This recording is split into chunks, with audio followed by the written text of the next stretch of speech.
Fundamental tetap penting, tapi perlu lihat orang ya.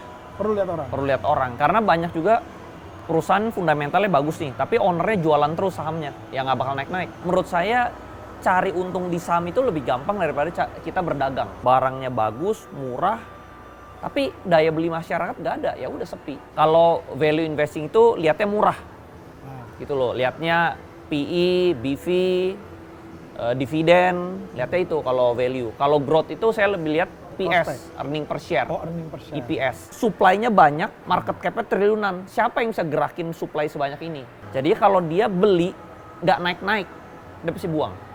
Bahkan ada yang nggak nyampe 1%. Justru itu bagusnya. Justru bagus. Justru kalau kita dapat banyak, kita malah takut.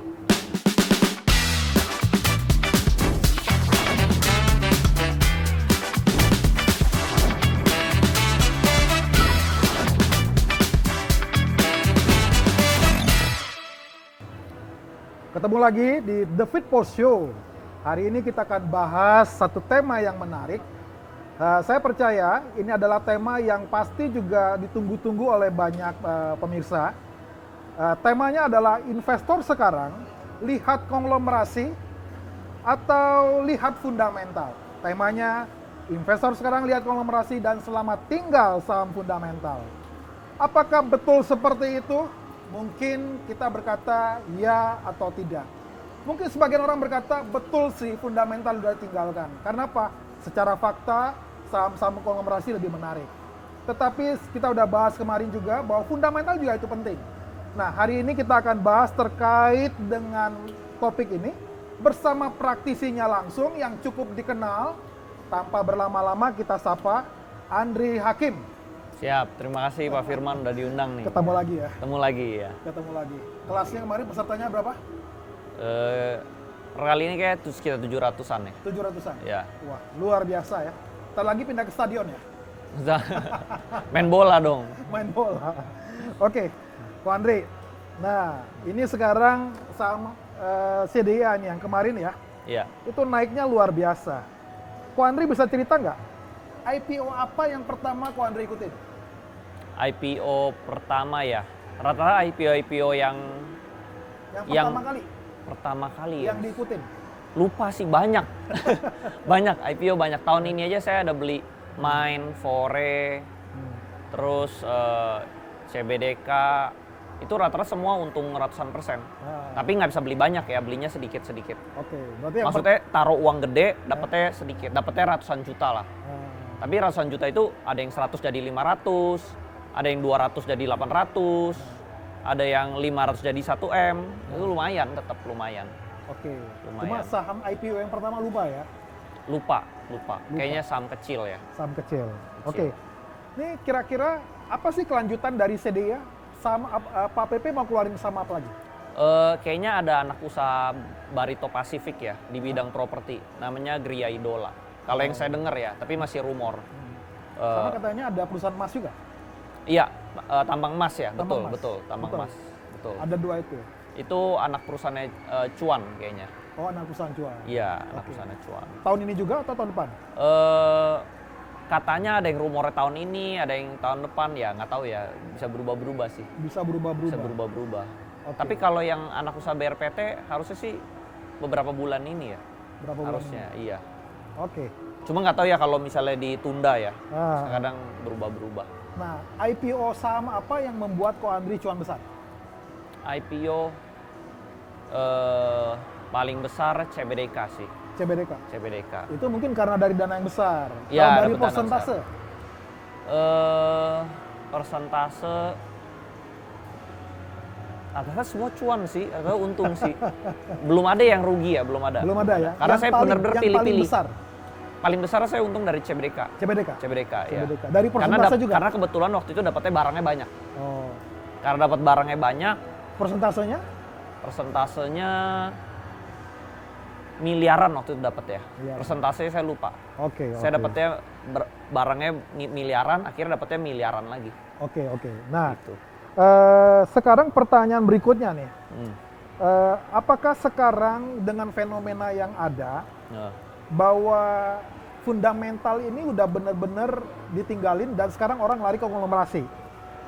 Nah, Fundamental tetap penting, tapi perlu lihat orang ya. perlu lihat orang. Perlu lihat orang. Karena banyak juga perusahaan fundamentalnya bagus nih, tapi ownernya jualan terus sahamnya, ya nggak bakal naik-naik. Kita lihat kalau fundamental kan selalu orang lihatnya PE nomor 1 ya. Iya, Price earning ratio. iya.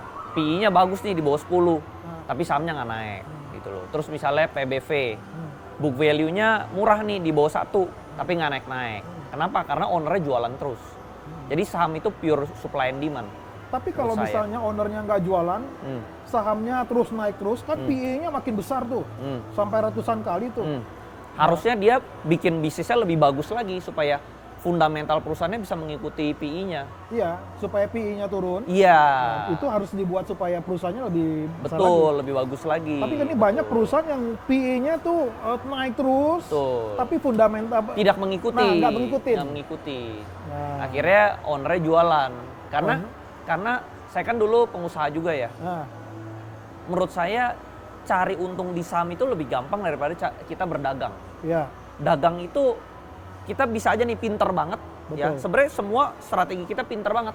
Cuman daya beli masyarakat lagi nggak ada. hmm, Ya sepi. hmm, Kita punya produk bagus. ya, Harganya udah murah banget. Dulu soalnya saya juga impor barang-barang dari Cina. hmm, Barangnya bagus, murah, tapi daya beli masyarakat nggak ada, ya udah sepi, gitu loh. Jadi jualan itu menurut saya susah. Sedangkan di saham kan itu Nah. liquidity besar tuh. Setiap hari di bursa saham kan ada liquidity triliunan. betul. Jadi rata-rata owner daripada dia jualan barang, mending dia jualan saham, lebih cepat cari untungnya, gitu loh. Oh, wah, Misalnya nih, ternyata mau bangun rumah nih butuh 50 miliar, nah, dagang cari 50 miliar susah. nah, Di saham jual 50 miliar satu hari, oke, gitu loh. oke. Nah, sekarang Ko Andri, dulu kan kalau kita investasi itu selalu lihat value investing ya. Iya. Kita lihat value. Ko Andri memahami, sering memberitahu tentang growth investing. Iya. Ya. Perbedaan keduanya itu apa yang paling mendasar?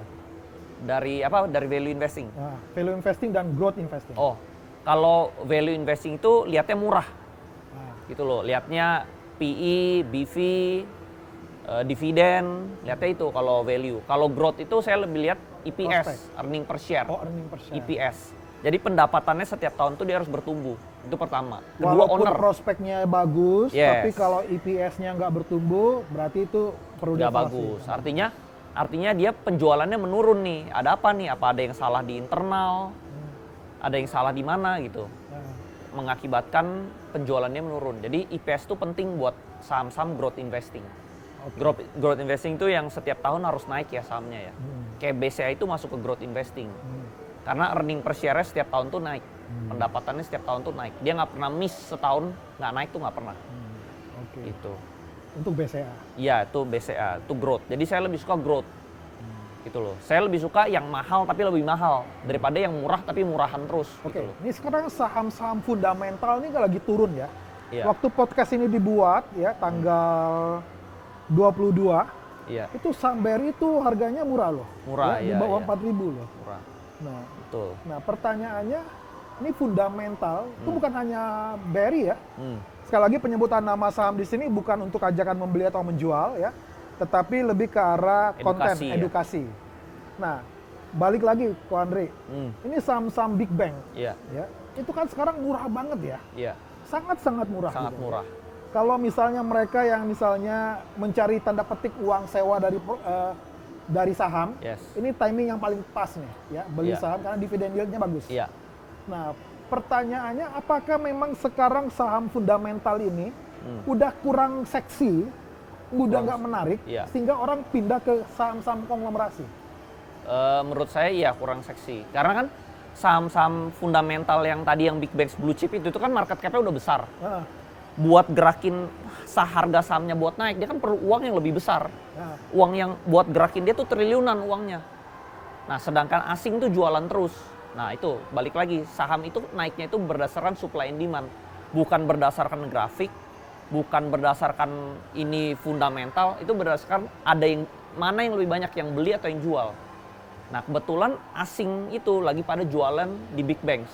mereka pindah ke konglomerasi. Bukan, Lalu, mereka pindah ke Cina.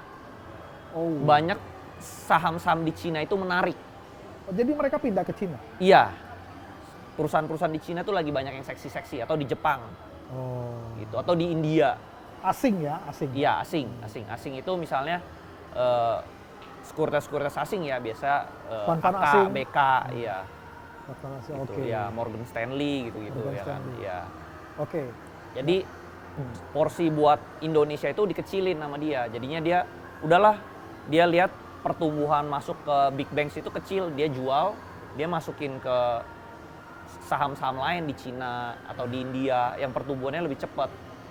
Gitu. Nah, jadinya big banks ini cuman ada lokal doang yang gerakin. Nah, duit lokal tuh nggak cukup buat menggerakkan saham big banks karena kan valuasi udah ratusan triliun. Supply-nya banyak, market cap-nya triliunan. Siapa yang bisa gerakin supply sebanyak ini? Beda kalau saham PP, saham Konglo. Dia juga triliunan, tapi supply-nya segini. Jadi begini langsung dia naik gitu loh. Sedangkan yang ini segini banyak. Kayak ibarat kita mau menguras air laut kan mustahil. Tapi kalau yang ini menguras akuarium ya sebentar habis barangnya naik. Berarti free float-nya yang dilihat. Free float-nya dilihat, itu penting. Karena free float itu liquidity-nya. Kayak gitu. Oke.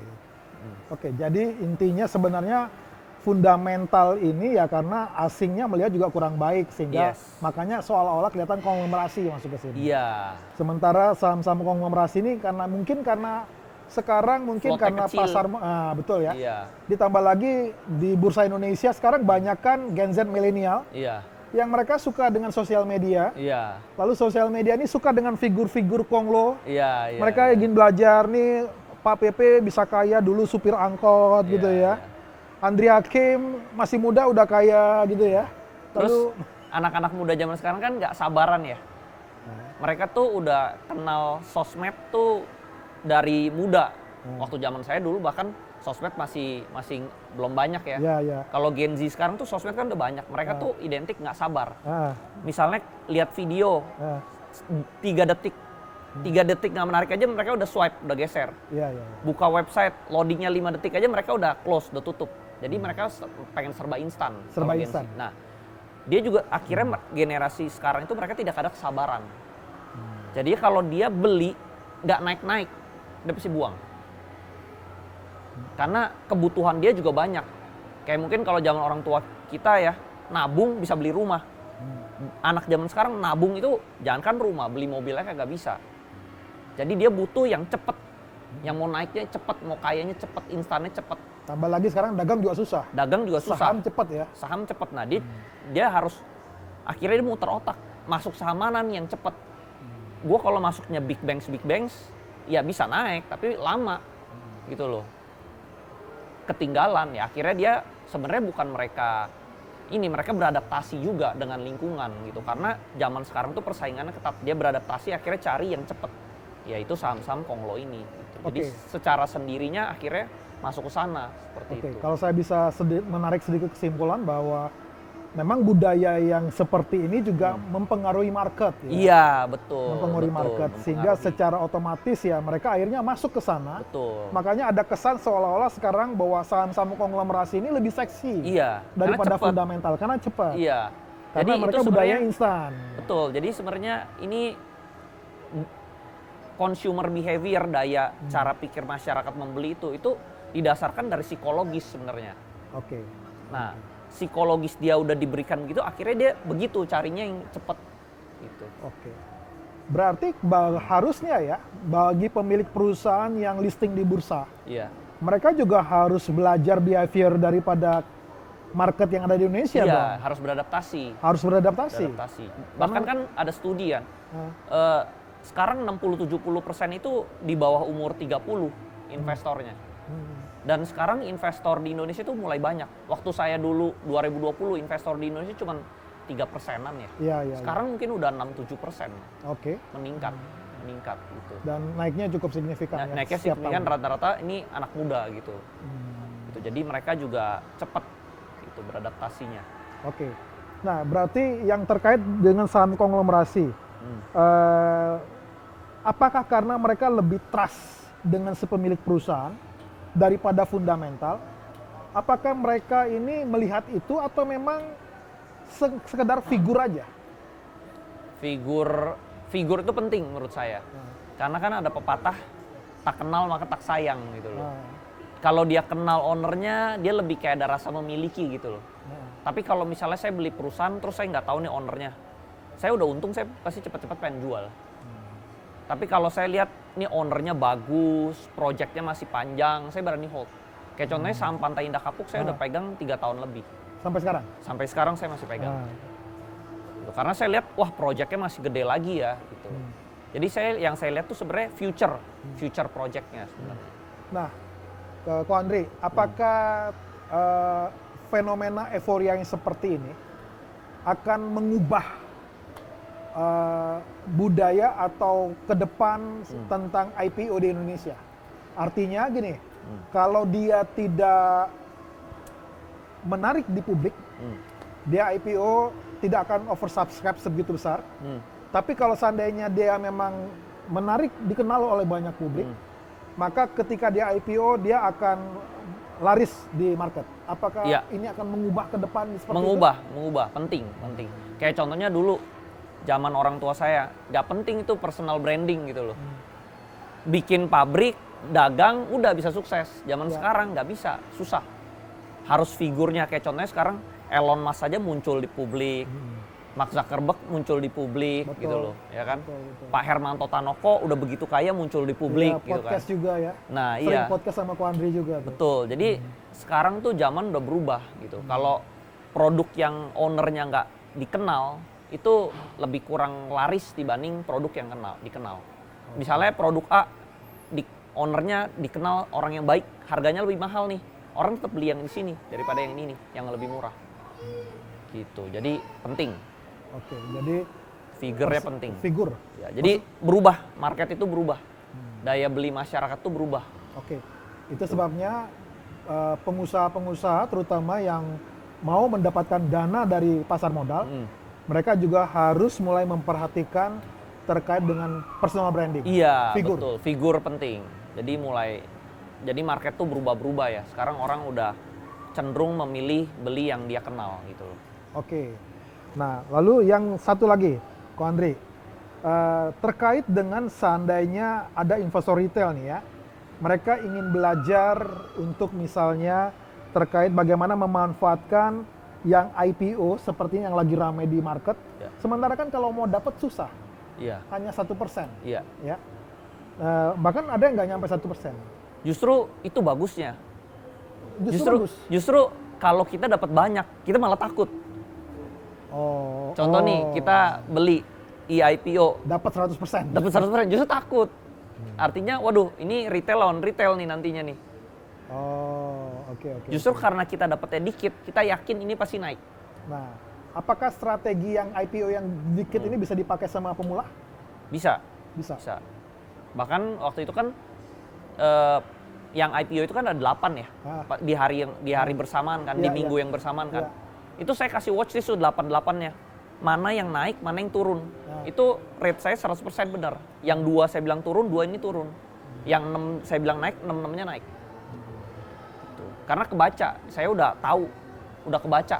Dari ownernya kebaca mana yang mau duit, mana yang mau kembangin kelihatan, mana yang floatnya kecil kelihatan, semuanya udah kebaca. Kalau saya udah baca semuanya, saya udah tahu mana yang naik, mana yang turun. Bisa di-spill nggak? Apa yang menjadi poin-poin penting ketika mereka mau ikut IPO? Pertama sih owner penting, terus floatnya, barang yang ada di market tuh kira-kira berapa? Demand-nya lebih banyak kah daripada supply-nya? Gitu loh. Udah sih itu aja. Oke. Kalau sama fundamental mungkin value-nya ya, dia nggak boleh terlalu mahal. Nah contoh misalnya orang tua saya kan juga dulu pernah IPO ya. Waktu itu kalau dia IPO itu orang zaman dulu kalau IPO itu dia mau selalu harganya setinggi-tingginya. Karena banyak orang belum ngerti juga. Jadi dia cuma IPO, dia beli akhirnya rugi. Nah, orang itu ditipu cuma bisa sekali atau 2 kali. Lama-lama orang jadi pinter. Nah, jadinya sekarang mereka IPO itu sekarang di harga murah bukan di harga mahal lagi. Oke. Gitu. Contohnya kemarin ada beberapa itu IPO di harga murah, makanya dia bisa naik. Gitu. Oke. Nah, jadi terkait dengan apakah sekarang fundamental ditinggalkan, lebih melihat pada konglomerasi, kesimpulan kita adalah Penting bahwa dua-duanya ya. Kedua-duanya adalah penting karena ujungnya fundamental yang akan melakukan seleksi alam. Yes. Dan untuk kita bisa membahas terkait banyak hal terkait skill dalam berinvestasi, skill dalam hal trading, kita akan adakan kelas yang secara rutin kita laksanakan bersama dengan Andri Hakim. Ikutin sosial media kita, ikutin YouTube kita, dan informasi terkait kelas yang akan diadakan itu ada di sana. Dan saudara bisa ikutan dalam acara yang kita adakan bersama The Fit Post. Dan saudara tinggal ikutin sosial medianya dan ikutin terus juga podcast bersama dengan Andri Hakim. Sekali lagi makasih Ko Andri. Thank you, iya. Sehat terus dan happy cuan. Iya, cuan. Ya. Cuan lah, kalau pegang saham PP udah cuan ya. Udah cuan 700% ya. Ngomong-ngomong udah pernah ketemu Pak PP? Belum. Pak PP, ingat ya, undang kita berdua ya. Iya, siap. Oke, terima kasih. See you, sampai ketemu di podcast-podcast selanjutnya.